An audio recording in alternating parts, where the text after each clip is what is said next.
Hola,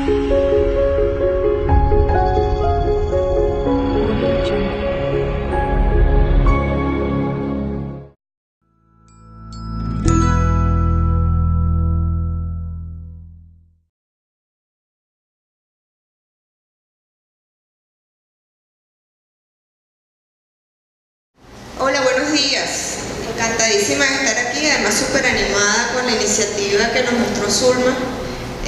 Si nos hubiésemos puesto de acuerdo, yo creo que no hubiese salido tan bien, porque ya van a ver la travesura que voy a hacer al final. Yo quería arrancar la presentación antes de iniciar, porque llama mucho la atención que el título del foro nuestro de hoy es Buenas, y lo dejo como interrogante, soluciones para la ciudad. Yéndonos a la Real Academia Española, la definición de bueno es de valor positivo, acorde con las cualidades que cabe atribuirle por su naturaleza o destino, útil y a propósito para algo, y en términos de cosas, dice dicho de una cosa no deteriorada y que puede servir. Y arranco por allí porque, bueno, voy a hablar de las soluciones viales, tratar de ponerlos en el contexto de todo lo que se ha hecho. Y hay un conflicto entre la calificación de bueno, y por allá está el profesor Omar en alguna parte que sabe más de esas cosas que yo, porque la calificación de bueno es relativo, lo que es bueno para una persona no es bueno para otra. Y los que estamos aquí seguramente vamos a coincidir en que muchas cosas no nos parecen buenas, pero es muy difícil cuando uno sale a la calle y oye declaraciones de periodistas, de sociólogos, en donde nos dicen que, oye, que lo que se está haciendo es muchísimo, pero que además se está haciendo cosas muy buenas, que cómo es que no se nos ocurrió nunca hacer antes de haber hecho eso. Y entramos en el conflicto entre el saber hacer, el querer hacer, el deber hacer y el se está bien. Entonces, bueno, voy a ir pasando las láminas para explicar un poquito el contexto de lo que queríamos hacer hoy. Nosotros, recordando,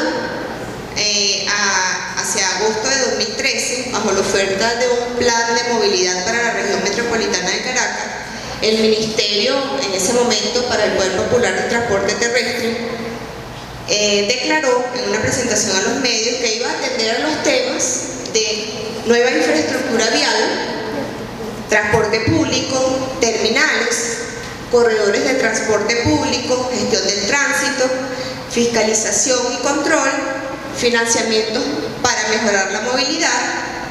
Iba a tratar la creación de una autoridad única de transporte y vialidad, la creación de una ley especial para la movilidad y la educación vial y la participación ciudadana. Con ese esquema, dentro de la nueva infraestructura vial, se ofrecían grandes obras de infraestructura, citando la segunda autopista Caracas-La Guaira, la perimetral del sur, la Veruta-Kempis, y bajo la denominación de soluciones viales de menor calado, se ofrecían 6 soluciones viales para ese año. Efectivamente, esas 6 soluciones partían de algunas obras iniciales importantísimas. La autopista Caracas-La Guaira, que se entregó en el marco de un convenio internacional a una empresa portuguesa y que efectivamente se está adelantando, y que, tomado de las fuentes oficiales, pues bueno, comprende una cantidad importante de túneles, viaductos, distribuidores. Adicionalmente, la perimetral del sur y la Veruta-Kempis, de la que hemos estado oyendo numerosas veces. Y luego vinieron todo el tema de las soluciones viales. Empezamos con el elevado de la avenida Francisco de Miranda a la altura de los caminos, que si nos salimos lo vemos ahorita cuando nos asomamos.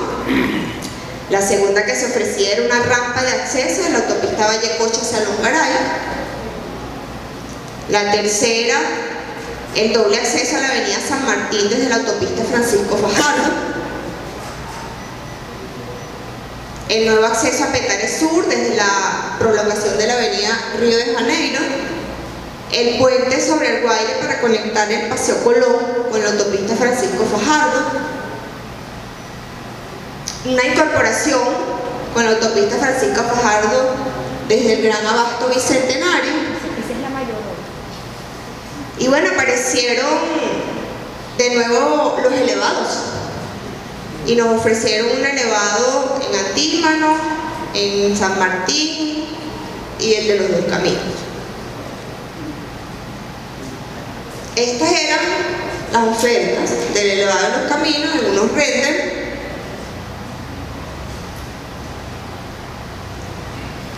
Y esos renders tan bonitos hoy tienen esta cara que al menos a mí me luce muy dura.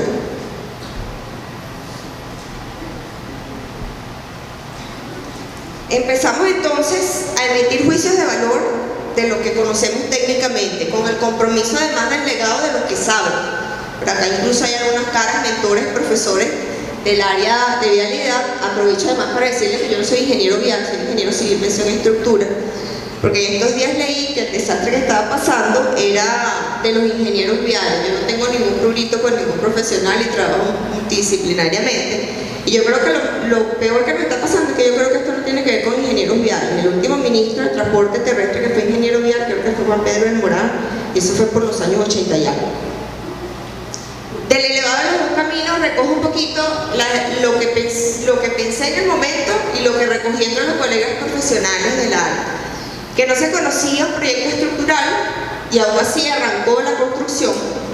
Que no se conocía de un estudio de impacto vial. Normalmente las personas serias hacen un estudio antes y un estudio después para ver efectivamente los beneficios, las desventajas e inclusive optimizar. No había, algunos expertos, colegas, habían hecho simulaciones en las áreas y arrojaban que entre 300 a 500 metros iba a ser la longitud de la cola que se iba a generar como especie de los efectos en las inmediaciones de la zona, más allá de la avenida principal de la Carlota. Se notaba además que los problemas más que este-oeste eran norte-sur. Y entonces, ¿qué pasaba con los problemas de tránsito en la orientación norte-sur? Los problemas de congestión, algunos profesionales, además con larga data y experiencia, nos decían que se podían resolver habiendo hecho allí arreglos de semaforización de toda la localidad, viendo el entorno en su conjunto en lugar de hacer una obra de esta envergadura. Y se desestimaba la oportunidad de darle continuidad al bulevar peatonal de la avenida Francisco de Miranda. Esa estructura adicionalmente, solamente hablemos como ciudadanos, estéticamente pareciera romper con la paisajística de un entorno que tiene cosas tan bonitas como el Parque del Este, la recuperación de esta plaza enfrente, el Museo de Transporte, las áreas deportivas que tenemos del otro lado. Y eso por mencionar solo algunas cosas. Bueno, pudiéramos salir un momento y darnos cuenta de la calidad de los acabados. Cosas tan raras pasaron como que después de que se construyó el elevado hubo que hacer nuevas obras porque no había drenajes. Normalmente cuando uno hace un proyecto que acompaña el drenaje vial, que es tan importante. Una colega me dice una cosa muy interesante, que es experta en drenaje vial, que cuando el drenaje funciona bien uno no se da cuenta que está ahí. Y entonces, bueno, cuando empiezan a aparecer las lagunas nos llamaba la atención, además de los acabados que lucen un poco rudos. Sin embargo, volviendo al tema de la secuencia cronológica, la primera obra que se inauguró como primera solución vial se hizo el 26 de agosto con la presencia del ministro y de la autoridad única designada que está en pantalla. Y si podemos ver un poquito con el video, me están ayudando para que lo veamos, para que ustedes mismos observen cosas interesantes sobre esta primera solución vial en la ciudad. Se trata de la rampa de conexión de la autopista Francisco Fajardo a la altura del Abasto Bicentenario, cerca de Plaza Venezuela. La construcción de grandes obras de ingeniería, como la autopista hacia La Guaira, la autopista Circunvalación Sur, el túnel de conexión de zoológico con la Rinconada, la obra que está en ejecución, que es la prolongación de la autopista Boyacá hacia Catia, entre otras grandes obras de infraestructura vial que estamos acometiendo, forman parte del conjunto de soluciones que presentamos en el marco global del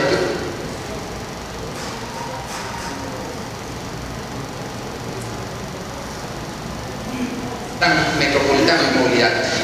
otra arista importante, la que tiene que ver con pequeñas soluciones tipo acupuntura urbana para la movilidad, que garantizan la descongestión de zonas calientes de tráfico y de cola.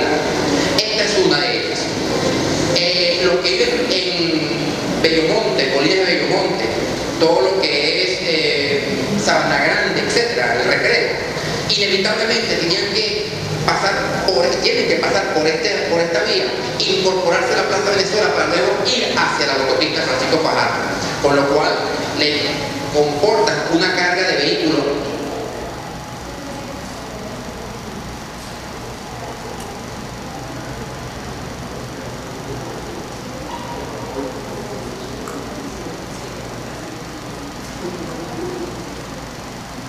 a la Plaza Venezuela que no demanda realmente esa incorporación allí. Ahora lo que hemos hecho es muy fácil: poner una rampa de acceso desde esta vía del Gran Abasto Bicentenario, una obra de la Revolución Bolivariana, hasta la autopista Francisco Fajardo, y de esta manera más o menos el 20% de los vehículos que transitan hacia Plaza Venezuela ahora no lo harán, porque se podrán incorporar directamente. Más adelante, hacia el lado oeste, otra solución, si me permite mostrar la gráfica, me acompaña Ernesto Villegas, quien ha sido un colaborador muy activo en el conjunto de esta solución y sobre todo en la conceptualización del plan de movilidad. Y con Ernesto estamos mirando, digamos, las bondades del conjunto de soluciones que estamos presentando. Y aquí podemos mostrar esta otra solución en el entorno de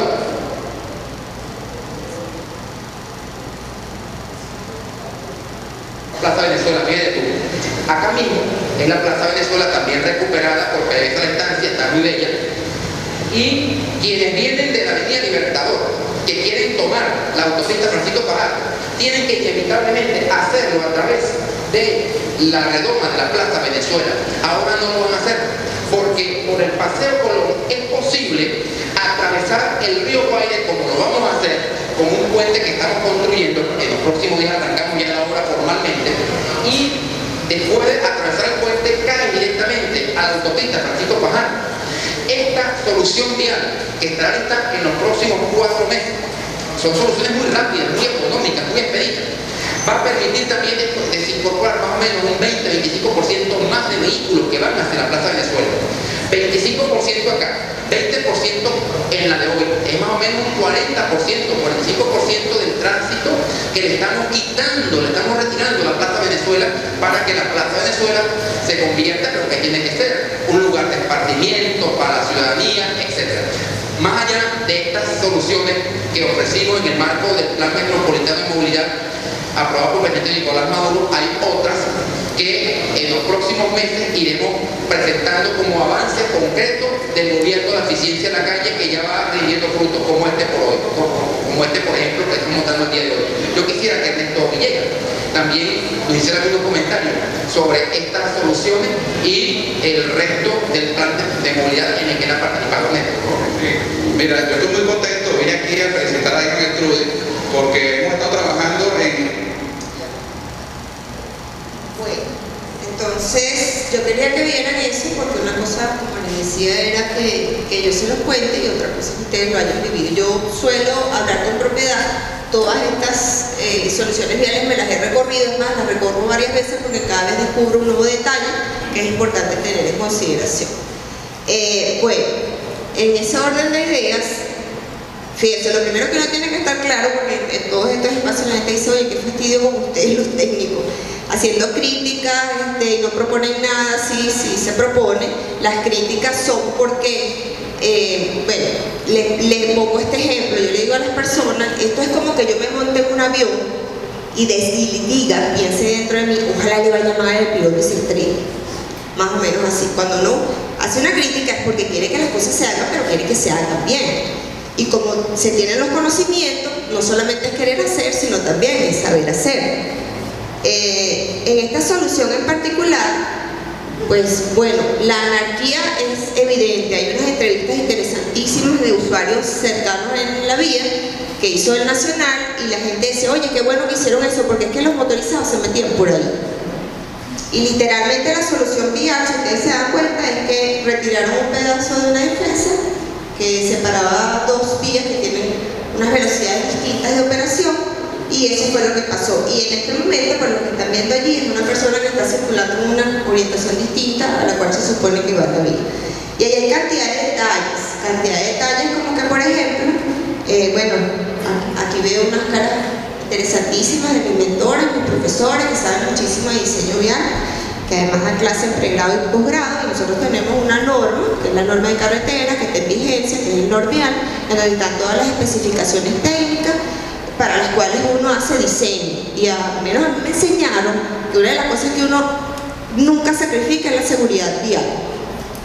En términos de eso, pues bueno, en ese momento hicimos la advertencia del caso desde las academias, incluso desde la Academia Nacional de la Ingeniería y el Hábitat, y hicimos las recomendaciones y las especificaciones. Le dijimos incluso que hay un capítulo de la norma que habla de distribuidores de tránsito sin conflictos de cruce, en donde están las especificaciones que hubiese sido interesante que tomaran en consideración.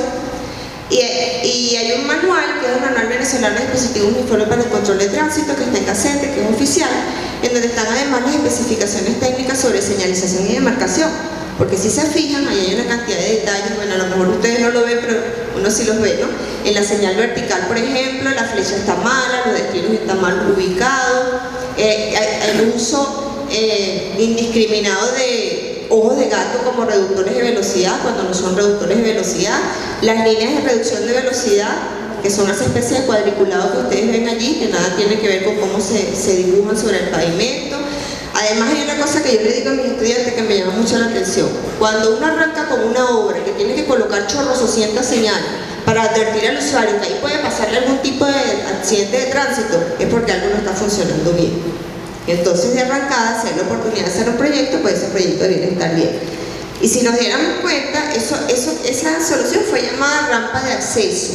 Una rampa de acceso, hasta donde conocemos en el área, tiene una forma más o menos así, en donde hay una cierta longitud, efectivamente, de una rampa que permite hacer los cambios de velocidad para acoplarse al resto del tránsito que va circulando, en este caso a la autopista, que es la que tiene la mayor jerarquía, con lo cual uno trata de ¿qué? De evitar un incidente, algún tipo de siniestro vial. Y esto era lo que se suponía que sería esa rampa, al menos yo lo esperaba así en el dibujito, y me sorprendí cuando llegué al sitio y lo que vi. Es muy distinto a lo que está. Bueno, efectivamente ese año 2013 se inauguraron esas 6 soluciones viales que se ofertaron, y para el año 2014 se ejecutaron otras 14, con la cual ya van 20. Esas 14 del año 2014 corresponden al mejoramiento del distribuidor Santa Cecilia. Hoy también lo disfruté, pasé por allí, estuve en la cola. Vino el tema del drenaje y el tema de la señalización, todas esas cosas que uno se fija, la calidad de los pavimentos. El otro fue el acceso en sentido oeste a la altura del sector Círculo Militar, que conecta la Rinconada con la autopista Vallecoche.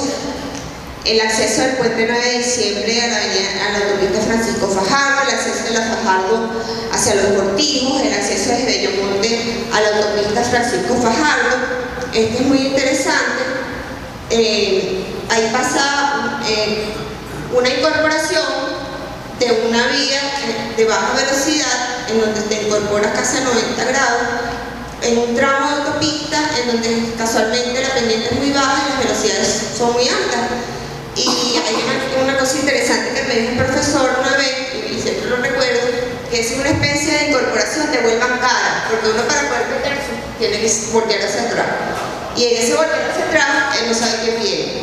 Y casualmente ayer pasé por allí, y si ven en la defensa, están las marcas, las cicatrices de la cantidad de incidentes viales que ha habido allí. Me contaba Cheo, que estuvo por allí también en estos días, y que le decía a la gente que efectivamente había una incidencia de ocurrencia de accidente. Bueno, está el acceso desde la California Sur a la avenida Río de Janeiro, el acceso de la Río de Janeiro al Rosario. Intenté hacer un esfuerzo y advertir incluso a las autoridades locales, pero me pareciera que no trascendió. El viaducto de conexión entre la autopista Vallecoche y la Norte Sur, yo también lo recorrí en cantidad de detalles allí en la señalización, en la demarcación. El elevado de la Yaguara, el elevado de San Martín, incluso allí tuve conocimiento por algunos pasantes de que empezaron a hacer las obras y luego detectaron que había unas obras de metro subterráneo que tuvieron que hacer correr para hacer un recálculo de lo que iba a ser el sustento para la estructura. La ampliación de la autopista Francisco Fajardo entre el distribuidor Santa Cecilia y el distribuidor Macaracuay. El recorrido allí se notan cosas sencillas para los usuarios, que por ejemplo el tema de que la pavimentación tiene muchísimas irregularidades, no hay canalización, entonces no hay señalización. Una persona que no sea usuario rutinario de la ciudad se puede extraviar, puede tener problemas para orientarse. La ampliación del puente Petare, el puente del sector La Sosa de la carretera vieja Caracas-Los la prolongación de la Río Janeiro con el puente Balúa. En estos casos de estas conexiones entre las Mercedes y la autopista Francisco Fajardo y Colinas de Bellomonte con la Fajardo, hay una cosa interesante. Yo intenté tener el concurso de algunos colegas, pero ustedes saben que últimamente la gente tiene miedo a opinar y a expresarse. Yo creo que mientras uno esté sustentado técnicamente no puede guardar ninguna opinión. Fíjense, la gente que trabaja con vulnerabilidad y riesgo, nosotros en la Universidad Central hay un centro de pronóstica de alerta temprana, y lo que ha sido los últimos tiempos tienen un reporte de crecidas del río Valle, del río Guaire, que es interesante y que presumen que puede haber algún tipo de crecida significativa hacia esa zona. Además, los hidráulicos saben que el puente de las Mercedes es un punto de control del río Guaire. Y casualmente estas estructuras están en esos sitios y la pregunta es, ¿estaríamos construyendo vulnerabilidad? Más allá del tema de la seguridad vial, estaría en capacidad una estructura que además, hasta donde hemos revisado con los alumnos de la metropolitana, hicimos un barrido de las estructuras que se estaban utilizando y los estudiantes consiguieron que los puentes que se están colocando por la misma empresa que los comercios dice que son puentes provisionales y que no están diseñados para altas cargas y altos impactos. Estamos incluso produciendo estructuras que segregan, que no tratan al tránsito con la misma equidad, porque entonces inmediatamente hay que colocar un letrero que diga no pueden pasar vehículos pesados por acá. Y se supone que si vamos a ese transporte público deberíamos privilegiar entonces unidades de mayor magnitud, como es los autobuses que tenemos ahora, que por cierto le iba a comentar a Zulma que le sumas un poquito al porcentaje de los estudiantes que le quitaron tránsito, porque con todos los autobuses Yutón que están llegando le vas a tener que aumentar un poquito la cosa.